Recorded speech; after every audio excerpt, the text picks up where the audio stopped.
The congregation shivered in the cold.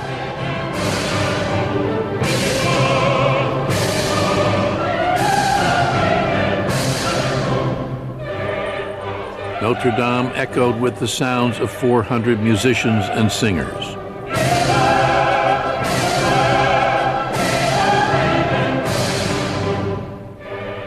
Napoleon Bonaparte was about to be crowned Emperor of France.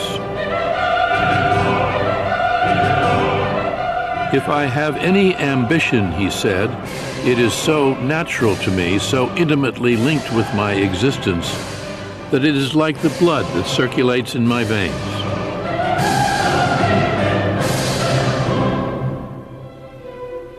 It was December 2nd, 1804.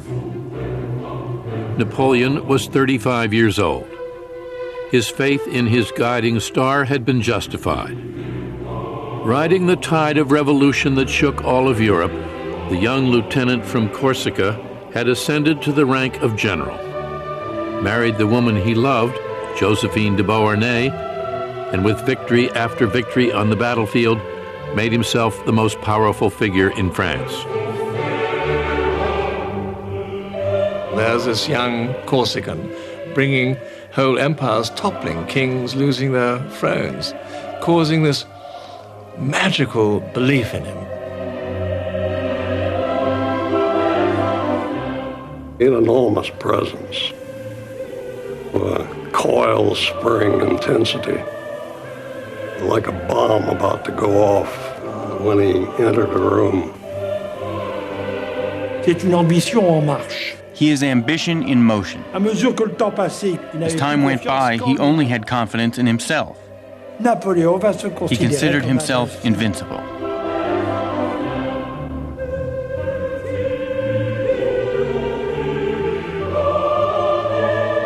Napoleon mounted the steps to the altar alone.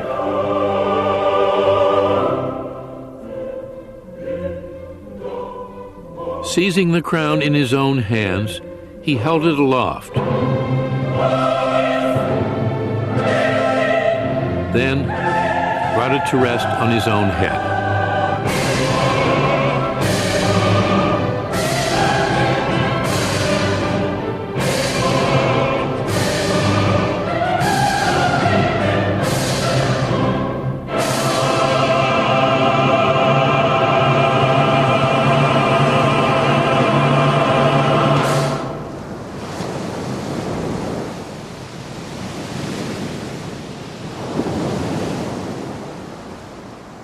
As 1805 began, Napoleon was planning to cross the English Channel and invade Great Britain with 2,000 ships and 200,000 soldiers.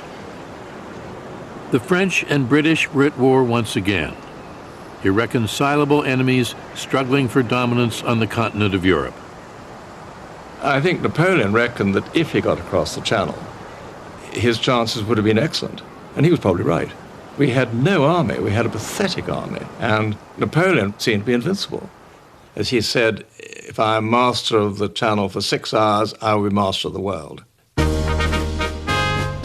I will take you to London, he told his Empress Josephine. I intend the wife of the modern Caesar to be crowned in Westminster. To the British, Napoleon seemed capable of fantastic deeds. He might fly over the Channel or dig a tunnel beneath it. The Bogey Man, or Bony Man as they called him, might be coming any day. We despised him, and the cartoons at the time were incredibly vicious.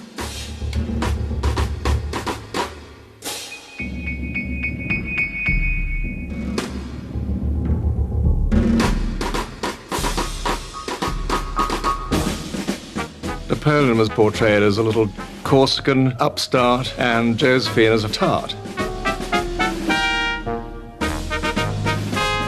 He was a little dwarf facing the great might of the British establishment.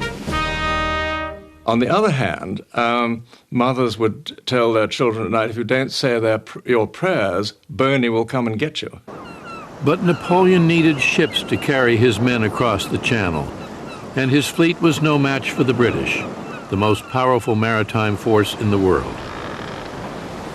The Royal Navy was always there, and Napoleon says at one point, in despair, wherever I went, I always found the Royal Navy. And by August of 1805, he'd realized that the invasion of England was just not on.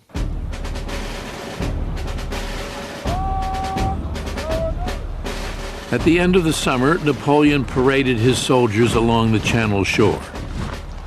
Then, to everyone's surprise, ordered them to turn their backs on England and march into Europe.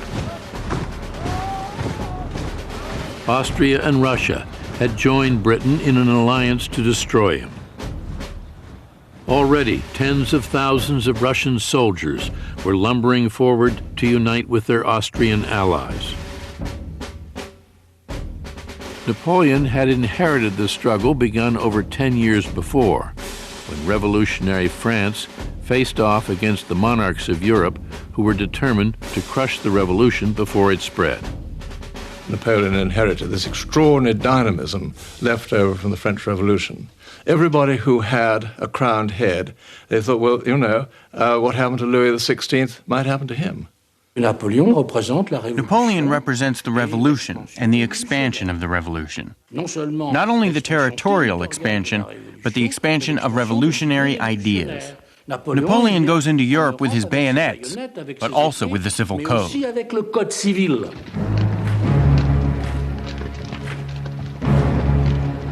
Restless after long months of waiting, his soldiers were eager to fight.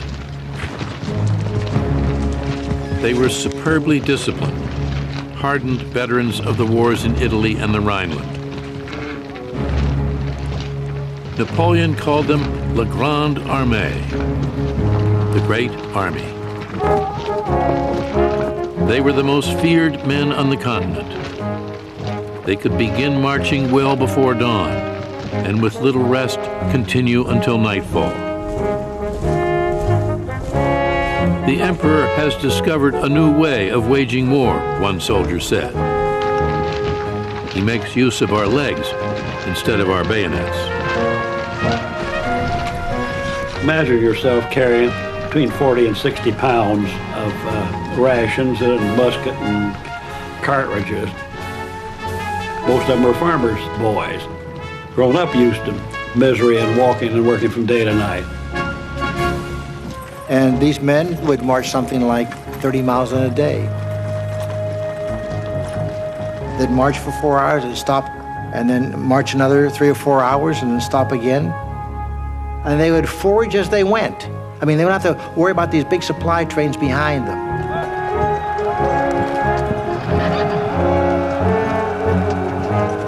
The Grande Armée was an impressive sight. The splendid uniforms helped a soldier feel stronger, bigger, and braver than he was.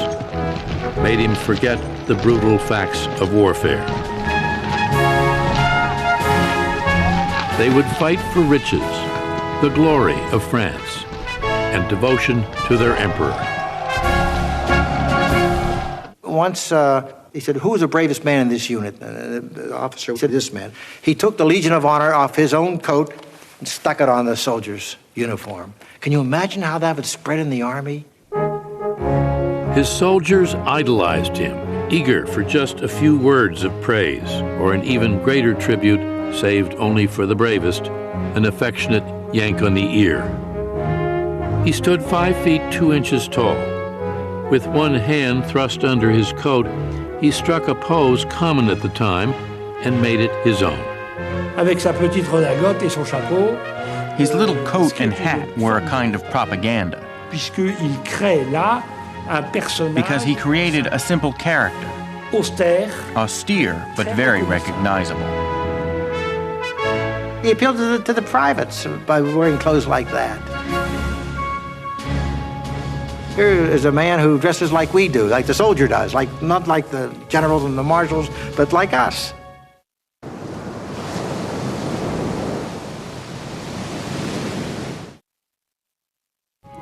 Napoleon drove his men hard, but he drove no one harder than himself.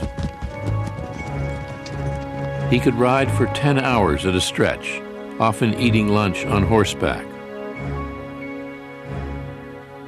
He slept in a tent or under the stars, lying down on his camp bed at 8 and rising after only a few hours' sleep, to spend the rest of the night studying reports and issuing orders. He still found time to write Josephine, reminding her of his love and showering her with kisses everywhere.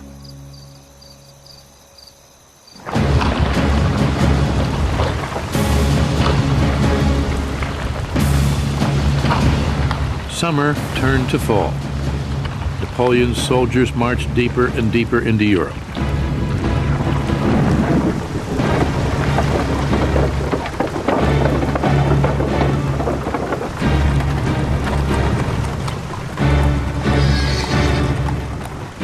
Waiting were two enemy armies that outnumbered them almost 2 to 1.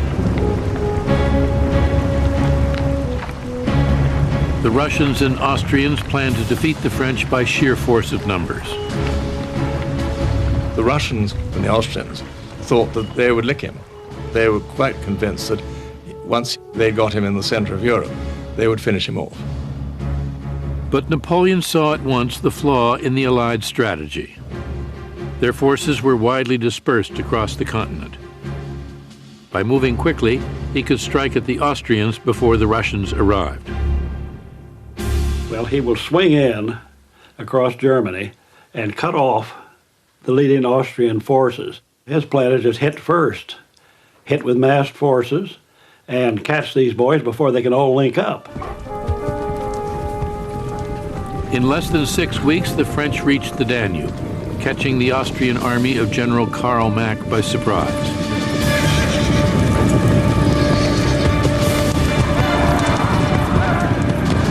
While his enemy wavered, Napoleon struck the decisive blow.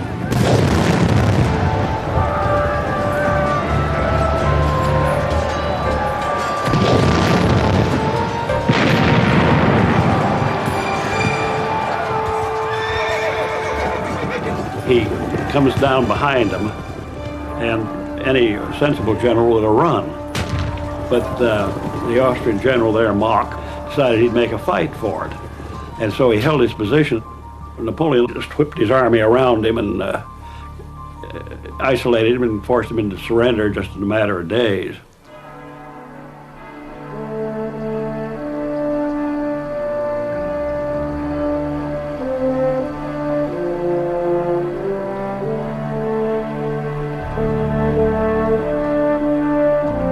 "27,000 men surrendered. Mack had lost almost his entire army. "I did not intend to fight any but the English," Napoleon told the defeated Austrian general, "until your master came along and provoked me. All empires come to an end."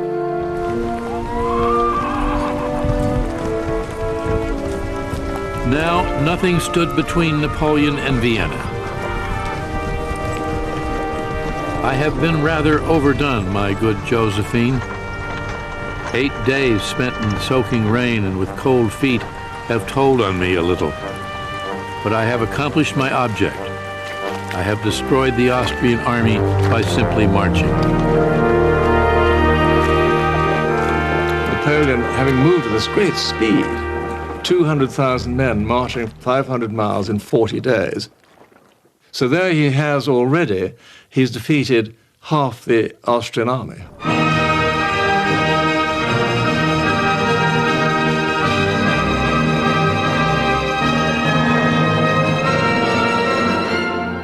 On November 14th, Napoleon led his soldiers into Vienna, capital of the ancient Austrian Empire. The Emperor Francis I had fled, leaving his palaces and gardens to the enemy. As Bonaparte triumphantly paraded through the winding streets, he portrayed himself as the representative of the French Revolution, a symbol of freedom and enlightenment. But many who had once worshipped him had by now changed their minds. including Ludwig Beethoven. When Napoleon decided to make himself emperor, Beethoven denounced him as a vulgar person who lowered himself to the level of an ordinary king. Beethoven had dedicated his Third Symphony to First Consul Bonaparte. Now he angrily blotted out his name. Emperor Napoleon, he said, is nothing more than an ordinary mortal. He would trample on all human rights and become a tyrant. 2 months before, Napoleon had been encamped on the English Channel. Now the Viennese elders were giving him the keys to their city. But his triumph had been shadowed by a disaster.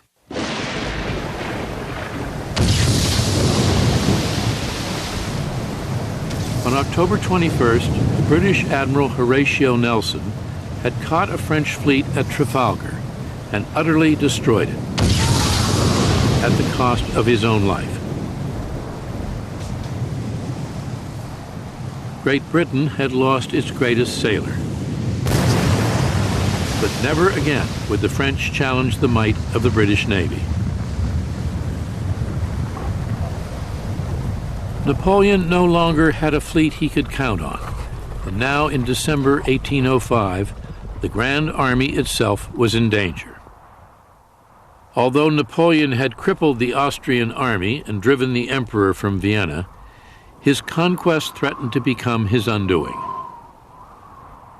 It is winter, it is December, it is cold, he's surrounded by a hostile population. The Russians are coming to help the Austrians. His troops are dwindling in number and in supplies.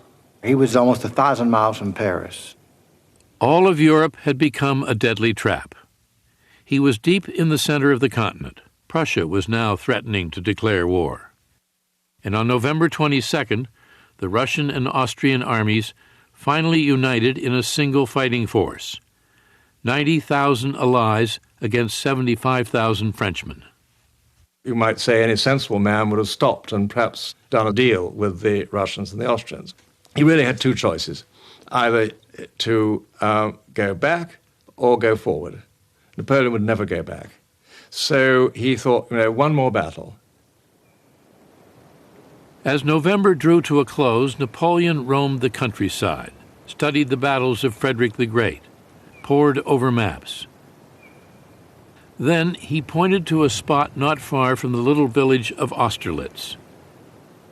It was a hilly field bounded by woods, marshy ponds, and small towns. Here he would make his stand. Looking it over, the emperor told his marshals, "Gentlemen, examine this ground carefully. It is going to be a battlefield. You will have a part to play upon it." 70,000 Russian soldiers would have a part to play too. Commanded by the Tsar himself, Alexander I. Just 28, he was eager, one of his aides said, to experience and win a battle, to cover himself with glory by defeating the invincible Corsican upstart. Vain, inexperienced, the young Tsar was an easy target for one of the greatest strategists who ever lived. Napoleon was outnumbered, but if he could control the battlefield, make the Tsar attack him when and where and how he wanted, he had a chance to carry the day. The battlefield at Austerlitz was dominated by a gently sloping hill, the Pratzen Heights. "If I wanted to stop the enemy," Napoleon said, "it is there that I should post myself. But that would lead only to an ordinary battle, and I want decisive success." Napoleon's army controlled the heights, but he would now sacrifice his commanding position in a daring gambit to lure the Russians to attack his right flank. With a thin line of soldiers on his right, he ordered his men to abandon the heights and watched as enemy forces occupied it. Napoleon knew his man. The Tsar called a council of war and argued for an immediate attack. The Russian General Mikhail Kutuzov objected. Blind in one eye from a battle wound, the hard-drinking veteran was contemptuous of his Austrian allies and wary of Napoleon. Kutuzov tried to calm the Tsar's fervor. He sensed the trap.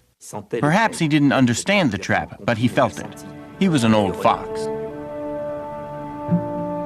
The night before the battle, Napoleon dined on his favorite campaign dish, potatoes fried with onions.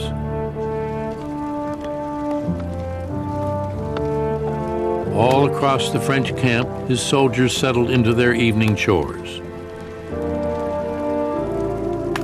He had already inspected the troops and sighted some of the cannon himself.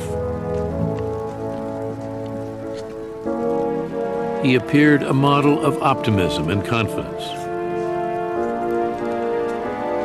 As he rode past his men, they shouted, "Long live the Emperor," and waved flaming torches. The camp blazed with light.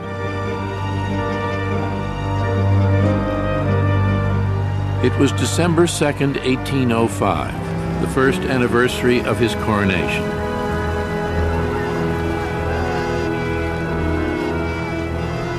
Napoleon told an aide, "This is the finest evening of my life."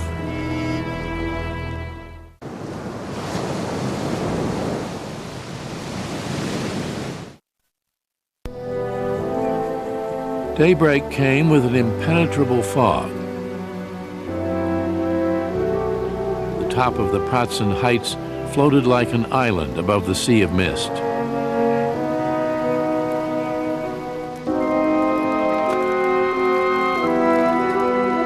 Napoleon's soldiers woke early and shook off hunger and fatigue. Each man preparing for a fight he knew might be his last. The main killer was probably the artillery. You were just blown apart, ripped apart, or had a neat hole put through you. Coming in close, when it did get to bayonet fighting, why, it was usually pretty deadly, more killed than wounded. And there was then, of course, the infantry musket, the heavy lead slugs. Those really smashed and tore. Modern rifle bullet punches a neat hole, but these things just ripped, and they shatter bones and take out whole sections of the flesh.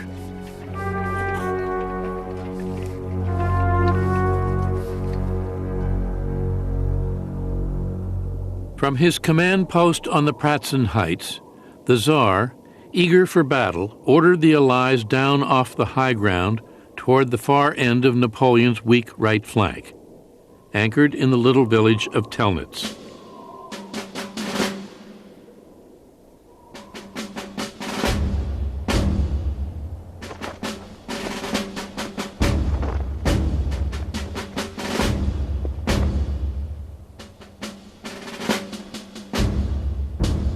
Napoleon had a surprise waiting for them. 2 divisions of soldiers he had summoned from Vienna. They had covered the 70 miles in only 2 days. Napoleon had put reinforcements where they were least expected, and faster than anyone thought possible.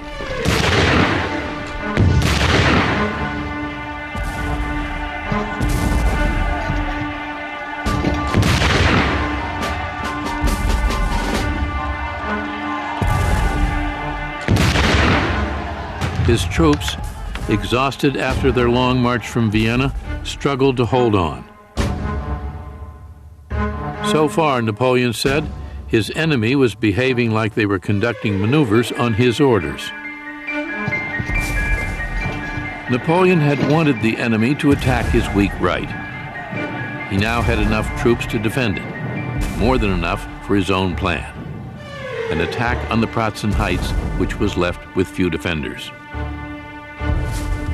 Napoleon watched from his command post above the battlefield, waiting to spring his trap. Hidden in the haze at the bottom of the valley below the heights were 2 French divisions, 17,000 men.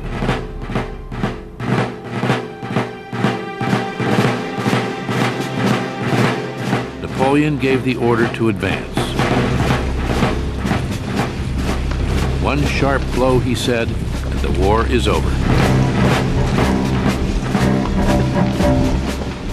The fog was so dense the French soldiers could barely see 10 paces in front of them. As the sun began to rise, Napoleon's army appeared out of the mist.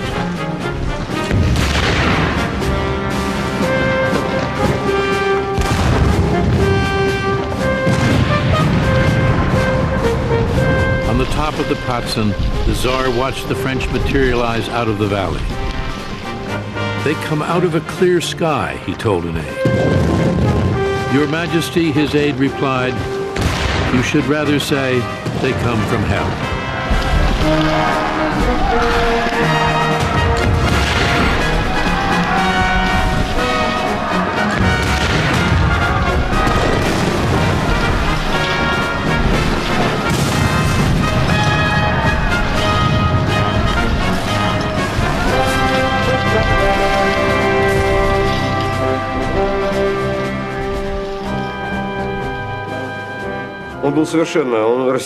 Alexander didn't know what to do. He was at an absolute loss. From that moment on, he completely lost control of his army. After the panic on the heights, he no longer participated in the battle. Finding themselves attacked when they thought that they were the attackers, Napoleon said, they looked upon themselves as half defeated. By 9:30, the French controlled the Pratzen Heights, demolishing the center of the Allied position. Napoleon swept across the battlefield and attacked the Allies from behind. By 5 o'clock, Austerlitz was silent.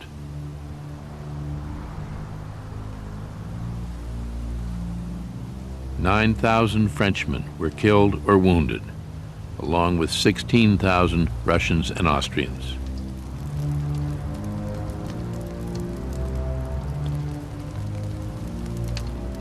The Tsar and his army retreated. But the Austrian Emperor himself, Francis I, came to sue for peace from the little Corsican artillery lieutenant who had made himself an emperor only 1 year before. "A battle was fought today," Francis wrote his wife, "which did not turn out very well." Napoleon wrote Josephine, "I have defeated the Russian and Austrian army commanded by the two emperors. I am a little tired. I embrace you." Austerlitz had raised Napoleon's star to new heights. He had won his greatest victory, the victory of which he would always be the proudest. "Soldiers," he said, "I am pleased with you. You have decorated your eagles with an immortal glory. You will be greeted with joy, and it will be enough for you to say, 'I was at the Battle of Austerlitz,' for people to reply, 'There goes a brave man.'"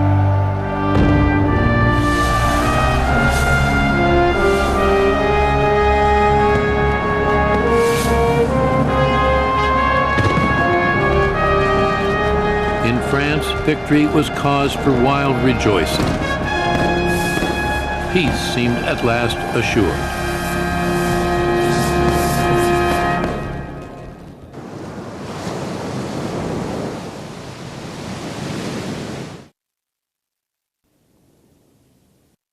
Six months later, Napoleon was still deep in Europe, preparing for war again. Among the established sovereigns, he said, war aims never go beyond possession of a province or a fortress. With me, the stake is always my existence, and that of the whole empire. Conquest alone made me what I am. Conquest alone can keep me there. Alarmed by France's growing power, now the Prussians challenged him. Napoleon made short work of them. The idea that Prussia could take the field against me by herself, he said, seems so ridiculous that it does not merit discussion.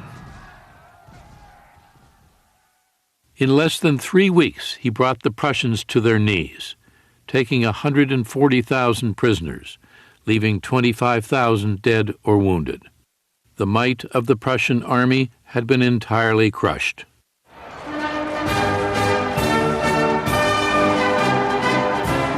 Napoleon marched triumphantly through Berlin to the strains of the Marseillaise, invoking the revolution, equality, and the abolition of privilege. Now master of most of Western Europe, he swept away feudal laws and forced the nations he had conquered to accept the new ones he had created for France, the Civil Code. But he did not govern in the name of liberty. I have come to realize, he said, that men are not born to be free. Liberty is a need felt by a small class of people whom nature has endowed with nobler minds than the mass of men. He reigned like kings of old, with 44 different palaces, including Fontainebleau. He believed his own glory, the glory of France, and the spirit of the Revolution were all one and the same. Like a good Corsican family man, he made his brothers and sisters royalty. Louis became King of Holland, Joseph, King of Naples, Jerome, King of Westphalia. I need my family to stabilize my dynasty, he said. If I distributed thrones according to merit, I should have made different choices. He made Sister Caroline a queen, Pauline a princess, Elisa a duchess. To his mother he awarded the title Madame Mère.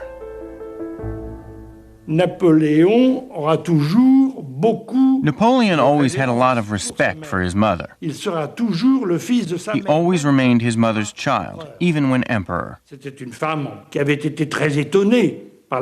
was amazed by the success of her son, and she was afraid it wouldn't last. She was supposed to have often said, in her thick Corsican accent, just as long as it lasts.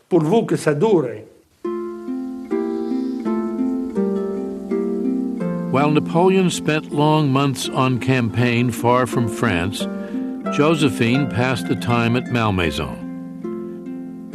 She was uncomfortable living in the palaces of the great royal families. I was never made for so much grandeur, she said. I can feel the Queen's ghost asking what am I doing in her bed. Malmaison was Josephine's refuge. There she tended to her gardens, importing exotic plants, trees, and flowers from all over the world.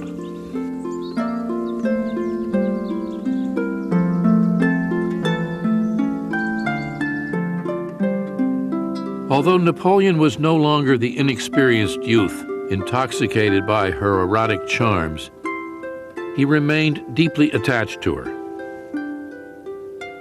He considers me, Josephine told a friend, one of the rays of his star.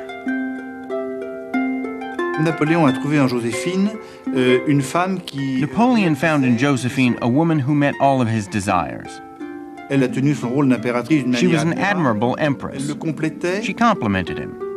As Napoleon said, I win the wars and she wins people's hearts. Josephine appeared more in love now than ever before, though she and her husband often quarreled. He objected to her spending nearly 1 million francs a year on clothes alone. She was jealous of his mistresses. But he made love much the same way he ate his meals, quickly. My mistresses, he said, do not in the least engage my feelings. Power is my mistress. He could not understand why Josephine was upset. She takes things far too seriously, he said. She is always afraid that I shall fall deeply in love. Can she not understand that love is not for me? They were just passing relationships, and Josephine made more out of them than she should have. In the end, over time, they created a real partnership. They had risen to the heights together. If Josephine had given him a son, he would have been the happiest man in the world.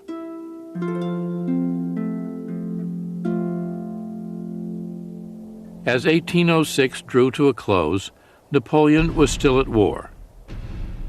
Austria and Prussia had both surrendered, but the Russians, bloodied after Austerlitz, and Great Britain, all-powerful on the seas, remained dangerous enemies. Against Britain, he made economic warfare, a continental blockade forbidding the European nations to trade with the British Isles. To defeat Russia, he marched his soldiers deep into Poland. Napoleon's justification is you have to take the war to your adversaries and you have to defeat them, whatever it takes. So going out to the far reaches of Poland, if that's what it takes to get the Russians to capitulate, that's what he's going to do.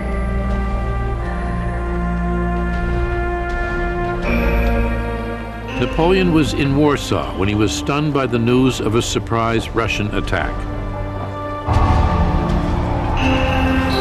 He struck back at once, first at Eylau, just 130 miles from the Russian border. Then, later, in nearby Friedland.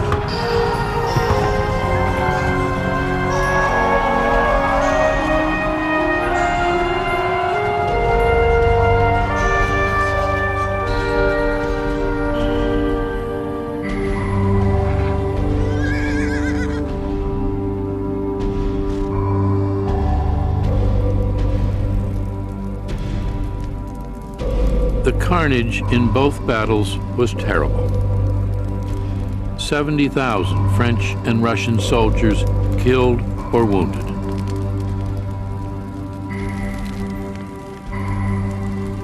It is not combat anymore, a Russian general wrote the Tsar. It is butchery. Napoleon's army was torn and bloody. The Tsar's army was in ruins. Alexander puzzled over what to do next. When Alexander I was thinking about what to do after the Battle of Friedland, his brother Constantine said,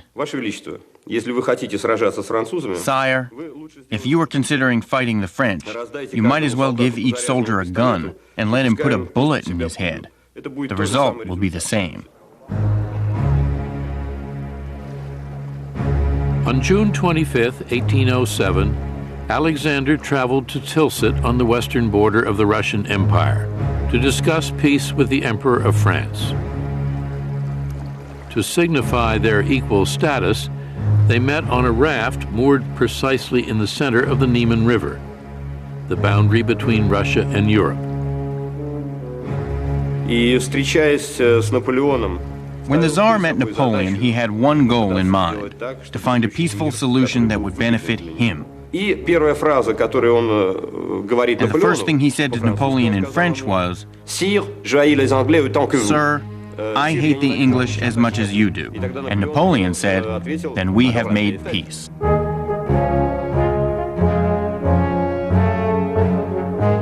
Napoleon's peace terms were generous. He demanded no Russian territory at all. In return, the Tsar agreed to become France's ally, to join the continental blockade and refuse to trade with Britain. Napoleon wanted to have this alliance very much, and he was prepared to sacrifice for it. The alliance of Russia and France, two great empires, would force the British to make peace. Finally, there would be peace in Europe. Only 10 days before, they had been bleeding each other dry. Now the two old enemies were acting like old friends. The Tsar and Napoleon spent long hours together, inspecting each other's armies, awarding medals to soldiers on both sides. After 2 weeks, the two men seemed to have grown genuinely fond of one another. Napoleon was charmed by Alexander, describing him as especially handsome, like a hero with all the graces of an amiable Parisian. The Tsar, in turn, seemed in awe of Napoleon and his sheer power. As they said goodbye, Napoleon was convinced he had turned the Tsar into a friend and ally. If Alexander were a woman, he wrote Josephine, I would make him my mistress. This was Napoleon's biggest mistake. He thought he actually did charm Alexander. What Napoleon didn't understand was that Alexander would never stick to their agreement. But for Napoleon, the Tilsit peace seemed to be his finest moment, for him and for his empire. He came back to Paris in July 1807 to a huge celebration.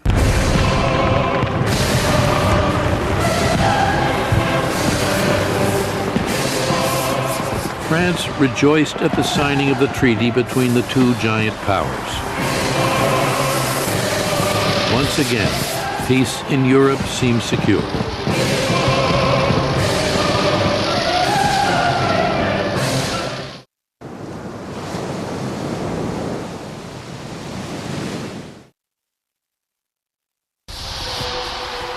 In 1807, Napoleon's empire stretched from the Atlantic coast to the steppes of Russia, from the North Sea to the Mediterranean. He ruled over 70 million people, French, Italians, Dutch, Germans, Poles. There had been no greater empire since the days of Rome.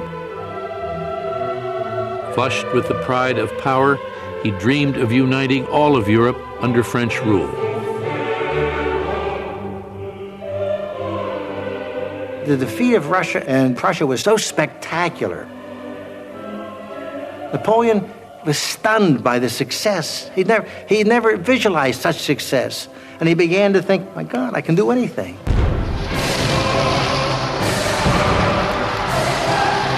His rising star had reached its zenith.